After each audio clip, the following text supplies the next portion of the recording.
How do I meet my soulmate? How do I move on from heartbreak? Does my dream relationship even exist? Are dating apps the only way I can meet people? Are all relationships this hard? This is Between the Sheets with Dr. Love. Each week, your host dives into sex, love, dating, relationships, and everything in between. Welcome to Between the Sheets with Dr. Love. Hello and welcome to Season 3 of Between the Sheets with me, Dr. Love. Join me this season as we navigate love, relationships and life with very special guests. Get ready to laugh, cry and connect. I know these meaningful conversations will impart a little bit of wisdom and a lot of love to you. So let's dive right in. Hey Chris, thanks for joining me on the podcast today. Thanks for having me, Dr. Love. Oh, you're welcome. So I know I did learn about Chris on Married at First Sight. And I think that's when you showed your lovely, personality and who you are. I don't know if it was actually who you really are, because there's a lot of stuff that goes on in production on those shows behind the scenes. But I want to know a little bit about that story. Like, obviously there's more to you and we'll talk about that today. But I wanted to know what prompted you to go down the road of, Married at First Sight on your love journey, on finding a partner. What was that? Look, to be absolutely honest with you, it was a dare from a mate. It was a dare. So, of course, obviously, like you said, we'll get into it later, but obviously I'm about mental health and wanted to really give back and help people in the community.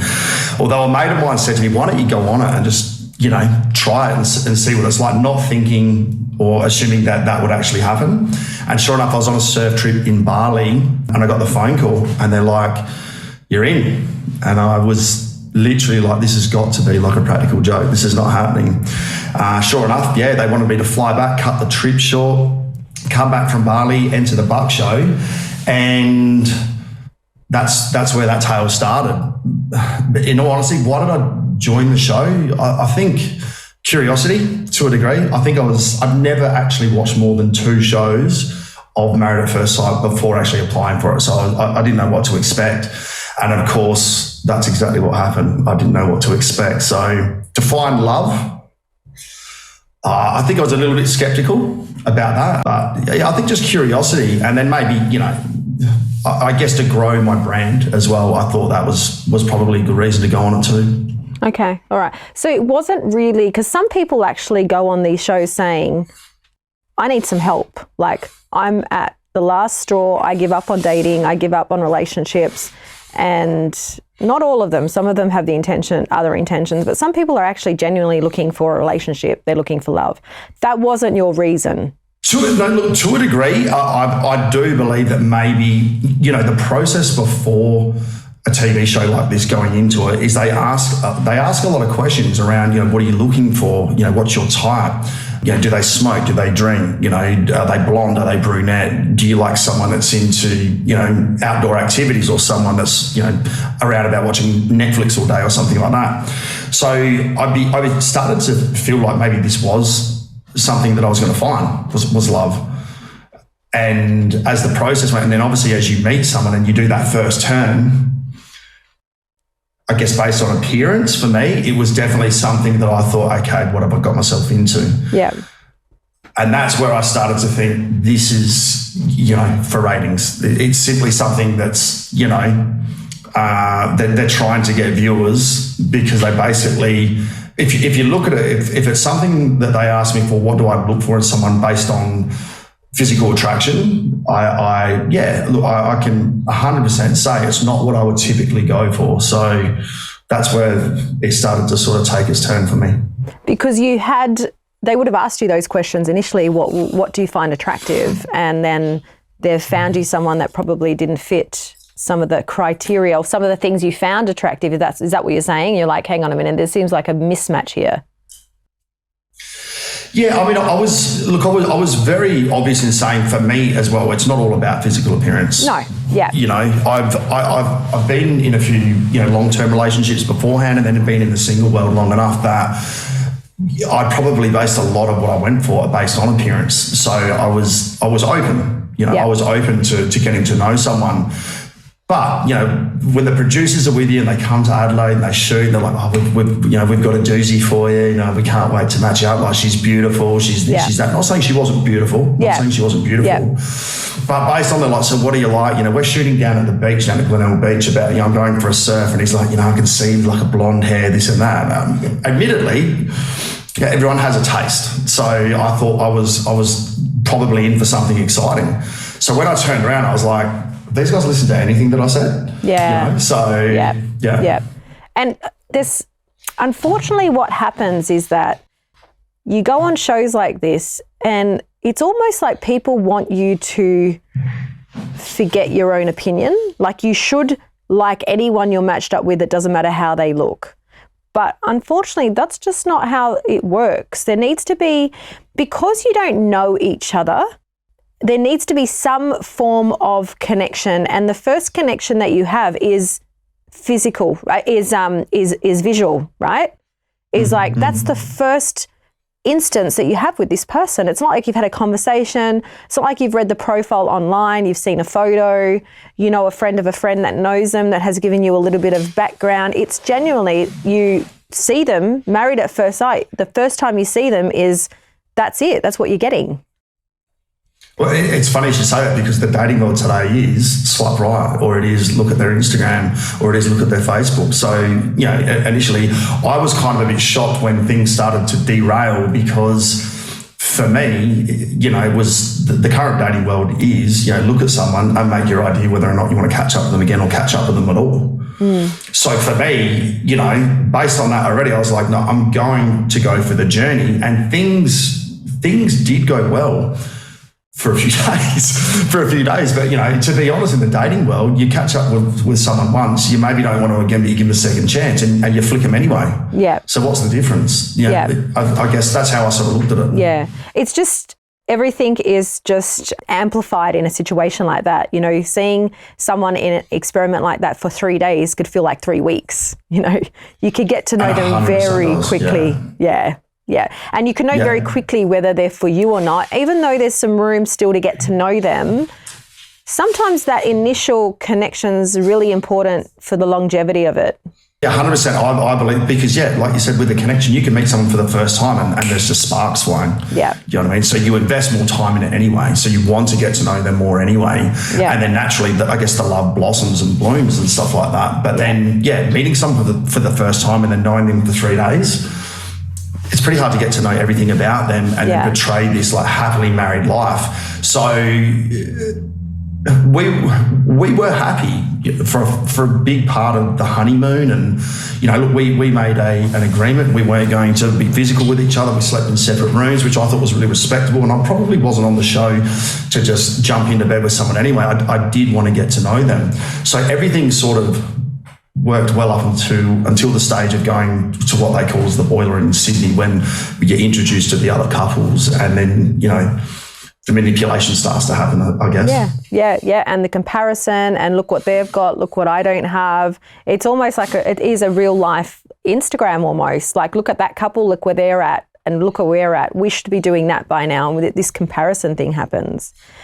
I guess looking back on that time in your life, with that experience, is there anything that you learned about yourself through that journey? I don't think I changed as a person. I think that's why we became a boring couple, and we left the experiment dramatically, but also there was no future, because obviously there was quite a bit that went on behind the scenes, which the show didn't want to reveal, or So for me, I think I was trying, again, to a degree, trying to be someone that I wasn't, because I was being told I should be different. Yeah.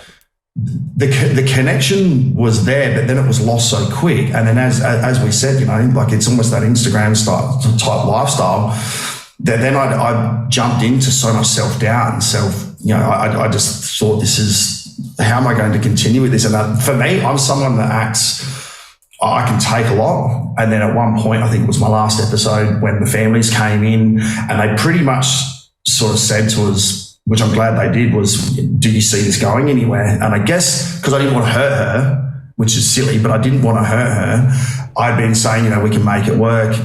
I disengage at times of fights, because now I just sort of move away from it, from past experience, rather than just getting angry. And they wanted that. They wanted the fireworks and the lights because they wanted to come in and video it for the ratings, but I just couldn't do it. So I guess for me, the last straw was, when I was just sitting down at the dinner with the family, and her friend, a good friend of hers, actually asked me, do you see a future for this? And as I said, I'm someone that can take quite a bit, but then I just said it and I said, nah, I'm done. I just said, I literally didn't sign up for this, and that was it. And I checked out. What was your biggest learning? What can you look back on and say, I found out something about myself through that journey? Yeah, I think just being true to myself more than anything, which I felt like I got there in the end, but I think I was playing this nice guy or something like that, through the process of just trying to keep her happy, whereas rather I probably should have put myself first, because obviously the aftermath of it, I went through quite a bit of misery after it. I didn't cop too much, from social media and that sort of stuff, but I think I probably should have spoken up earlier than I did. In saying that, we were in the experiment for probably 3 or 4 weeks. Yeah. So, I could have spoken earlier, but I probably could have pulled the pin at the wedding, to be honest. Is that something that you've done in relationships in the past, though, not spoken up when you should have? Do you feel like you don't do that, or was it just in that situation? Because let's face it, you're performing, right? You're on a TV show. Well, I guess, I've never been in a relationship for 3 weeks and had to make a cold decision whether or not I want to be in it. Maybe a few dates or something like that. But everything is enhanced. The cameras are there, people are feeding you information and stuff like that. So do I do that, or have I done that in the past in relationships? I think after a long time of being with them and going through a honeymoon period and getting to know them and experiencing all the joys and intimacy and all that sort of stuff, eventually, maybe, I think my reaction to the show was just pull back so that I don't look stupid. Yeah. Or so that I don't look like I'm hurting this other person, which it ended up going down that road anyway. So Yep. If you were going to give someone some advice about going onto the show, what would you say to them? Funny you should say it, because I get asked all the time. I've applied for it, I'm going for it. I think, definitely understand what the TV show is about. It's there for ratings. Mm-hmm. They have this paradigm of love already. They know the villain, they know the nice guy, they know the ones that are probably going to move on to another relationship. Everything is for the ratings. That's what's the number one show in Australia. Yeah. If I'm honest. So be yourself. Don't take anyone else's, manipulation or, I guess, just really just be yourself and know yourself too if you're going to go on it, because it can be detrimental to your mental health if you let it. Do you think it would be important for them to actually go into an experiment like that with the intention to find love rather than just a curiosity? Again, as I said, because the show's not scripted, but what they do have is they have an idea of maybe who will end up seeking comfort in someone else, because, as I said, they match people up not completely to suit each other, but they might put you with someone else in the hope that you'll create drama and then end up with that person, because then the fireworks start. I think, everyone has a different interpretation of love. Some people will notice red flags, some people won't. In a show like this, it's probably pretty hard to notice red flags because so much is going on and you're just thinking about the aftermath or the life, or, they're telling you everything you want to hear. So, and I do believe there's people that have gone on it and probably found love, but I question whether or not it's for the right reasons. Okay. So just go on and be yourself if they're going to go on it. That's what you're saying. I don't think, and if you're not going to, well, yeah, good luck. Yeah. Good luck. Yeah. So, you did say that you copped a little bit after the show. What was it like for you coming off the show? Because I've spoken to a lot of people coming off reality TV shows, and their experience after the show hasn't been very favourable. They say the experience after is sometimes a lot worse than it was being on the show. What was it like for you coming out of the show? This is another one of those stories. It wasn't great. Not all for the reason that, did I cop flack from people, and were people, shaming me and hitting me up because of the way we left. And some people, some media, some journos and stuff like that wanted to make and create a story of how we, Vanessa and I ended. For me, it ended in misery more because I think, so I've made a bit of a connection with a few people over here now in Perth that have been on the show, and they said it was all lights and glamour. I mean, they did tours, they were travelling Australia, they were attending events, nightclubs, pubs, and they were really getting a good feel for that, as well as making really good money. But for us, the pandemic hit. Right. So I was stuck in Perth. I was on and still am in a FIFO role as well as my coaching, but I was in a FIFO role and I couldn't fly back to Adelaide to see my kids. So I had all of that going on. I think I saw my kids 3 times, or 2 times actually, but 3 times in 12 months because of the pandemic. Everything was shut down. We couldn't attend these things. I probably guess you would say part of the reason you do it is to build your brand. Yeah. So I knew that if these, I had an agent who was setting up, I think about 6 or 7 appearances, and then it all got shut down. So it became very miserable very quickly. Yeah. And that distance from the time you're in the show, you can't just go next year, we'll follow this up next year, because there's already another show on and there's another 12 contestants on it and they're relevant, and you become not as relevant, right? You were on the season before. As they say, you're only as hot as the season that has just gone. Yeah. So as soon as the next one comes out, I mean, in saying this, I might still go out somewhere in Perth and someone randomly might notice you or something like that. You have a chat and hey, how you going? But I mean, you live this Hollywood painted, Brad Pitt and Angelina Jolie lifestyle for 12 months if you have that opportunity. After that, it's back to being Chris Nicholls, or it's back to being whoever you were before that. Yeah. Well, depending on how you take the opportunity. Some people have been very clever coming out of a show like this, and a lot of their PR work and a lot of their agents have really been able to master the art of getting them really good contracts and collaborations where they've been able to build a brand and make some money from this. So I think I think you just copped a whammy the season that you were in for that year because of the lack of ability to travel and do those things. 100%. I mean, I look at the season just gone. Yeah, I mean, if you are doing it as well for a following and for a brand, and you're wanting to do it, and you don't care who you hurt in the process, then you can do really well. You can get all the labels, you can get all the promotions. And I know that this year, I mean, I don't keep up to date too much, but I know this year, I mean, they ended up with some extreme numbers in Instagram followers and stuff like that. Myself, I ended up probably with one of the lowest, but was I doing it for that? I think with what I'm doing now, I'm trying to create more of an authentic brand because, again, like you just said, their season is around for 12 months, and they will, whether they like it or not, but they will become less in the eye of the public and Daily Mail and all that sort of stuff once the new season comes out. I mean, every season they say it's the best season ever. Yeah, I agree. So you are moving on a different journey. I mean, you left that and you're now moving into the space of coaching, and tell us about what you're doing now. What is it exactly you're doing with yourself? Yeah, for sure. So, I mean, from my own personal experience, and as I said in 2020, around about March, it was a dark, really, really dark hole for me. And I always knew that I wanted to do something before that in giving back and helping. I mean, I have experience in working in the youth justice system in Adelaide as well.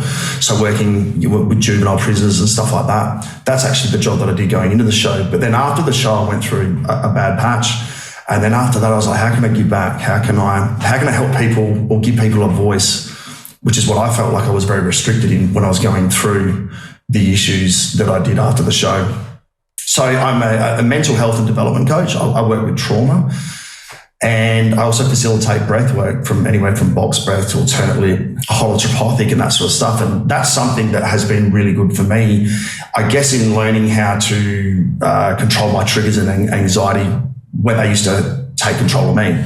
So at the moment, I'm mainly in the realm of one-on-one coaching and stuff like that, obviously looking to monetize down the track, but I really love one-on-one and that interaction and that connection. I think probably because I speak a lot from the heart, I form these connections, and I just really enjoy the journey with these people that I work with. So, Yeah. Yep. So, I mean, you spoke just a little bit then about your experience around anxiety and some of your mental health stuff. Has that come up for you in the past? Some, your own mental health struggles? Oh, 100%. So as I was saying, in March 2020, I came close to finishing this off because of the anxiety and the stress. And obviously the outside world triggers and stuff like that I was experiencing, the pandemic.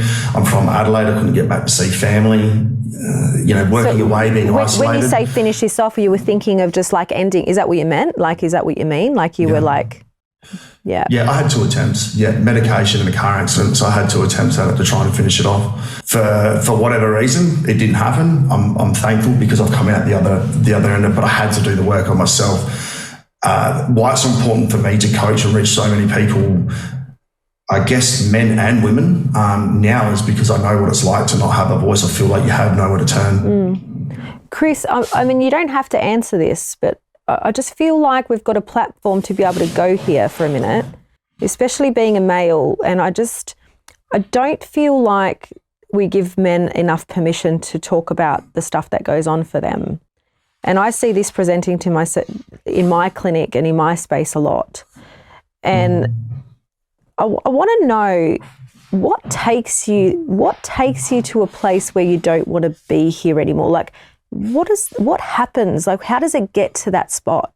Well, for me, it definitely was a lot around pride. It was around ego. It was around it's easier just to disappear. And then the pride and the ego comes out of that. It's like, well, who's really going to care? Or am I putting too much pressure on other people by even making myself available to speak about something that's really crushing me within or something like that? So I think a lot of it is around pride and it is around egos that, probably generationally, I mean, I was never brought up with a father that was like, don't speak, or don't speak about your feelings. If anything, Dad's probably more emotional than Mum. But I think it was influenced through, role models, peers and that sort of stuff, that it was like it was weak to speak. And if you did, you didn't have it together. So then again, who are you letting down? You won't be that ideal masculine energy at the end of the day. Is there anything that you can pick now, like the signs? Like, you've had 2 attempts, and were there signs or indications that, just say if someone was in your life, they could pick that you were going down that road or would know to step in to give you a hand? Yeah, I think every individual is different, and a lot of clients that now I work with, the way in which people sabotage themselves, I mean, you don't have to take drugs or drink or self-harm or stuff like that to be noticed that maybe, someone needs to reach out. I mean, people can just take on too much on their plate, and it just avoids those triggers, if they're constantly busy. So how would I answer that question best? I think it all starts with just asking in the first place, because especially with men, who knows how they deal with their triggers or deep down what they're actually really feeling, because we don't talk about it anyway. As I said, it's too ego-based or too pride-based to actually say anything. I think it all starts with if you're a mate.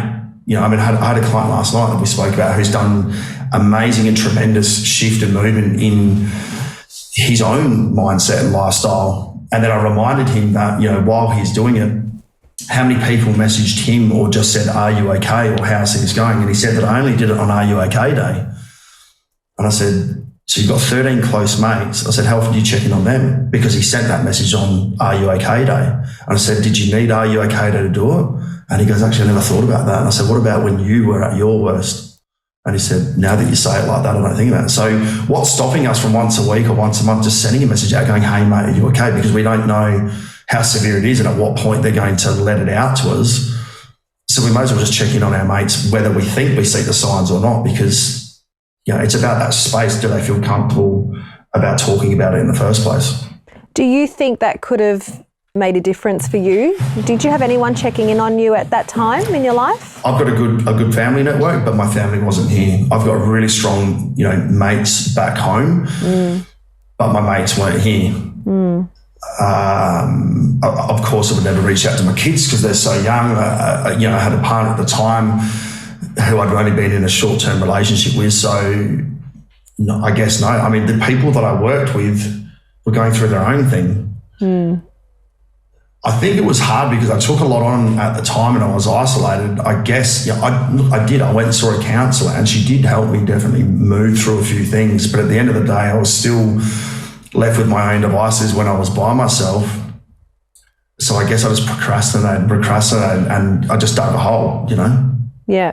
So you just, and I've heard some of my clients say this, it's just a continuous dialogue in my head. It would be easier if I'm not here. No one, like you said, no one's going to miss me. What am I doing here anyway? I'm not worthy enough. It'd be easier for everyone if they didn't have to worry about me. This type of conversation, I think it's really important to know that, a man like yourself, that's quite masculine. I mean, you present quite masculine, you present quite strong, but still has had experiences through his life that have not been so positive. And there's always a way out of it. There is always a way out of it. And that's what I try to preach now, because obviously, it's one thing for me to sit here and say, you've just got to put your hand up and you've just got to say, I want to do the work on myself. I mean, I was at that point where I didn't want to and I didn't feel like I had anyone to turn to. I guess that's why, to be honest, 90% of my clients are females, because naturally they just do talk and get things off their chest so that they can see it from someone else's perspective. I think with the small amount of men that I do, and I'm looking at doing a lot more work with it in the FIFO sector and stuff like that, but the small amount of men that I work with have just made a decision to say, okay, I'm just going to listen to what this guy's got to say in the first place. I mean, I don't sit there and pour out my sob story and where I've been to. I mean, through the connection and through the safe space, they then see that. But I mean, I guess if you follow me on social media, people can see the road that I've gone down. So some reach out to me, but like myself, some of them just don't want to commit because they're too scared to be vulnerable. Yeah. I did a lot of work on myself on a retreat that I went to earlier this year, where it was about understanding my feminine. And as you said, I'd probably live more in the masculine.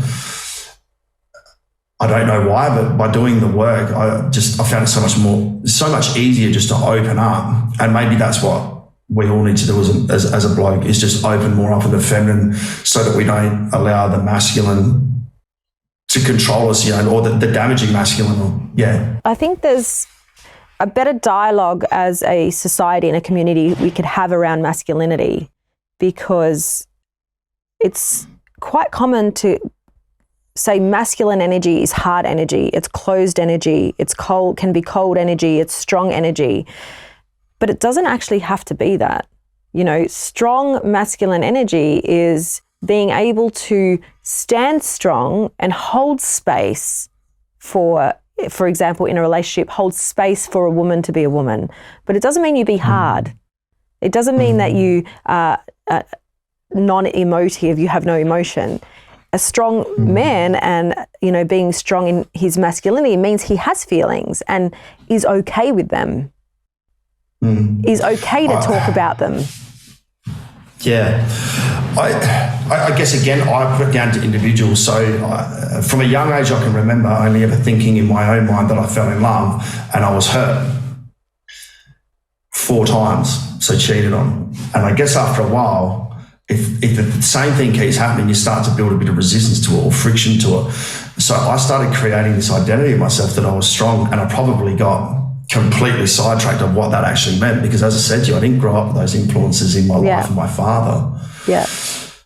But through pain and through trauma and through hurt, I kept, obviously the network you hang around. I mean, I was a footy head, and I dabbled a little bit in male entertainment back in the day. So I guess you build this boost of this ego up that, you can't hurt me. You can't hurt me. Yeah.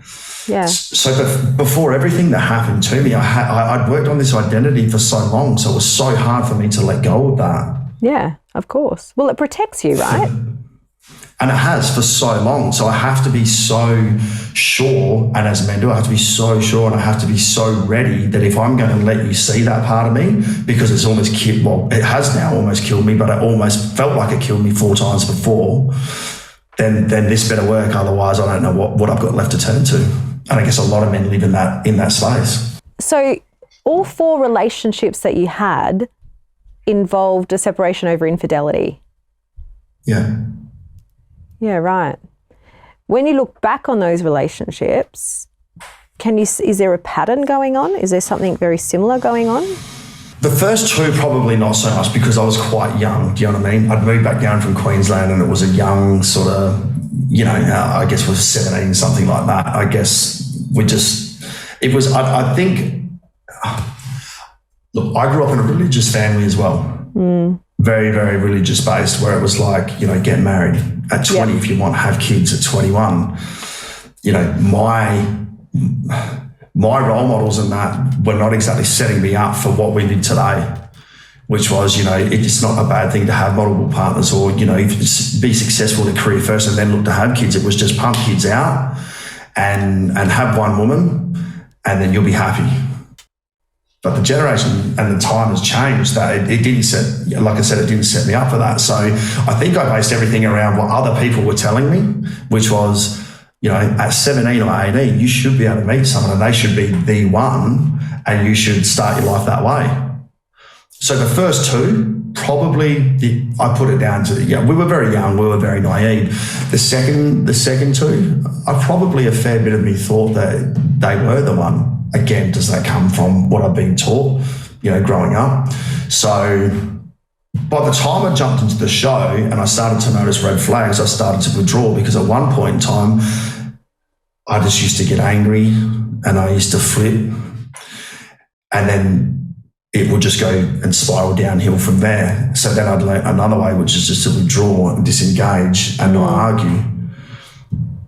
Maybe that wasn't what they were looking for at that time too, so they'd already made their decision. I don't know. Yeah. I think there's something in it. I mean, when you've been with 4 people in a relationship, 4 different people in a relationship, and there's been the same behaviour, the common denominator is you, right? And 100%. And that's when we go, okay, if it's happened 4 times, then what's going on for me that this has happened 4 times? Like, what am I creating here? And that's a whole conversation in itself, I guess, about, because, I mean, I was speaking to someone a couple of episodes ago. His name's Mr. Wedding. He does wedding emceeing and he's here in Adelaide, and he's gone through a similar situation. And he said with his last relationship, there was some infidelity and there was a lot of shame around that and embarrassment, because being a man, he's like, she's cheated on me. People warned me and I didn't listen and I still went there.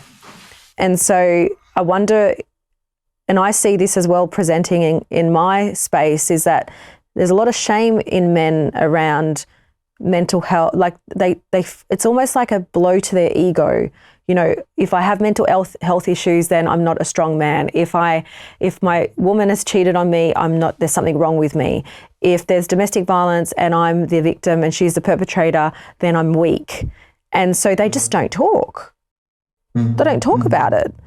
So I think it's a beautiful thing that you've been able to have this conversation today, because it gives us a starting point, gives us a foundation to go, hey, this platform is safe. Like, let's talk about this, because I don't care what gender you are, we all have our own struggles. We have our own demons, we have our own baggage, we have our own growth, and we're all living out this story. And whether you're female or male, it's not better than anything else. It doesn't matter. You're still valuable and you're still worthy. And the problem is if you don't deal with it, like I had to, like you just said, the common denominator, at one point I had to turn around and say, maybe it is me. Why are all these things failing around me, especially relationships? I've grown up with a mother and a father and been together 42 years. How could I get it so wrong? Engaged twice, married once, not for real. And then obviously it happens again. And I'm like, so, I mean, I had to make the decision for myself, and, I went and worked with 22 beautiful men where we embraced. I mean, we created space. We were all vulnerable. We cried. I mean, I've never cried probably before this 2 times in my life because of this identity that I've tried to create, which is a strong, mashing man, because I thought this is what society is telling us what women want. So I had to be the best at it. And then obviously, one thing happens after another. And, I mean, when I say relationship-wise 4 times, I've been in other relationships that probably haven't lasted that long, so I wouldn't count that. But similar things were happening. Sometimes it was my fault. Sometimes, again, it was my fault because of my ego. But things just weren't adding up. So I guess, like you said before, at a time when I thought about going on the show, I guess I was a little bit like, maybe this is my chance. I've got some experts now. They're going to put it all together for me and they're going to get it right. And again, I was wrong. We've all got lessons to learn. We're all unpeeling as we go along the way. But, you've had these lessons now. You're in the coaching space. You've cried a couple of times, and been in touch with your emotions. You don't look 3 times, so we're counting, right? On the one hand so far, right? 3 times. So you don't look any less masculine, right? You still look quite masculine even though you cried 3 times. So it's okay. And this is what we want to say to the guys. It's actually okay. You can still show up as a man and still be able to feel those feelings. And if you allow a woman around you to be able to be there for when you're like that, it just becomes a beautiful, almost a contribution to each other to say, you know what, this is a safe space. Of course. If the male is willing to do the work on themselves and get in touch with that feminine, which is something I've learned a lot about over the 12 months, then you're right. It can definitely grow that relationship in ways that you would never even dream or be aware of. But you have to want to go there, and it starts with yourself first. So if you can start with yourself, then, and this is what I teach my male clients, if you start with yourself, you can create anything in a relationship. Yeah. And I think your work, because at the moment you've moved into breath work and, becoming a facilitator. Are you a facilitator yet? Have you done that training? So I do, yes. I facilitate it, and I actually do it with clients and stuff like that. Yeah. The beauty I love about breathwork, so for me as a male, for me at the time, it was hard to be vulnerable, to put things on paper or to put things, going back 5 years ago, I never would have even been dreamt about doing a podcast and talking about my emotions because I just wasn't at that stage yet. I didn't feel confident in myself to talk about that. The thing that I loved about breathwork once I was introduced to it and now facilitating it is that you don't have to talk about it either. No. It gives you an opportunity just to, if the space is correct, and that's what I like to do with my clients, is you've got to create that connection. You've got to create that safe space. You can move and shift everything just through your breath. And you don't have to explain what's going on. I get that now, right? I said that to you. I said I had my first breathwork session just this week. And it had no dialogue, literally just breath, me and my body.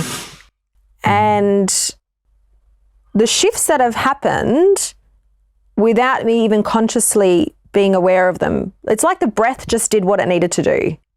It can become a euphoric feeling. Sorry, a euphoric feeling. You have to stay on top of it, and it's like anything. If you want to be or have the best muscles, you have to stay committed at the gym. Yeah. So breath work, generally for a lot of people, the first one, and I remember my first session, but the first one is just like verbal diarrhea. I call it purging. So you're just letting everything out, and that's because we're holding a lot of stuff in our chakras and in our our negative energies and spaces. So it has to come out. It has to come out that first time.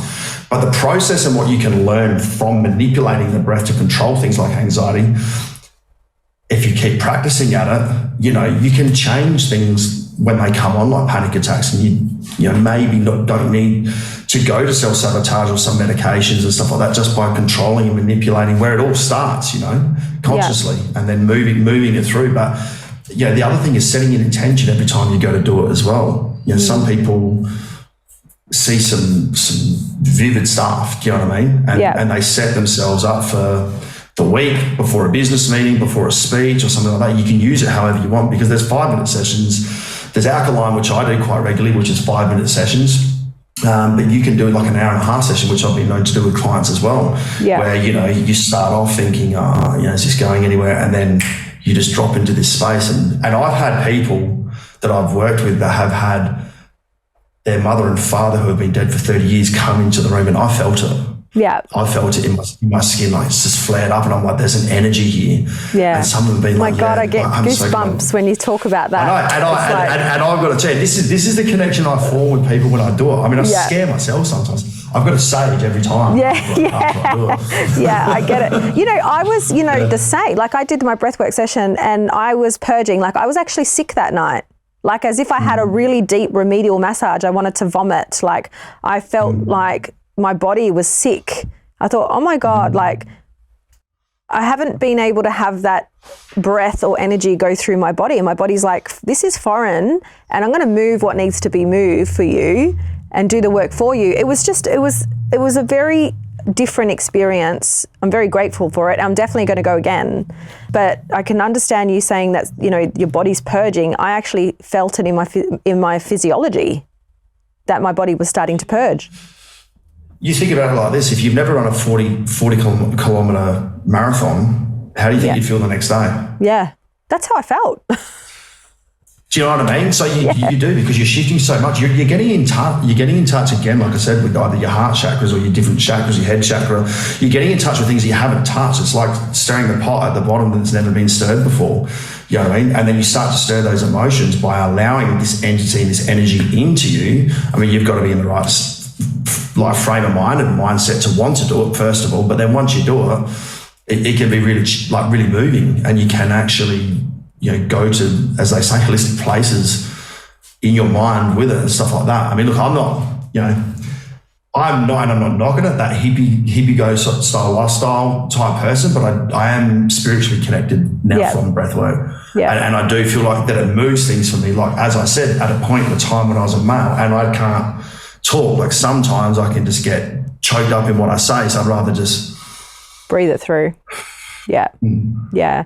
It's a good strategy, and I think it's something definitely we could teach a lot of our students, including male students and women, but, you know, for the men that haven't got a voice or feel like they can't verbalize what they're feeling, like breath could be quite powerful. But I love the journey that you're on, because you've gone from really, you know, some dark places to now, you know, moving into your light, but also being able to get people to see their own light as well. So that's quite a beautiful journey and a story to tell. Quite empowering. So if you were going to look back, Chris, at your life as an adult, who you are now, and whether it was a part of your childhood or your adolescence or, you know, some of your adult life, if you had to give your former self some advice, what do you think it would be? I think I would definitely tell myself that never let the words of someone else deframe you. I would say,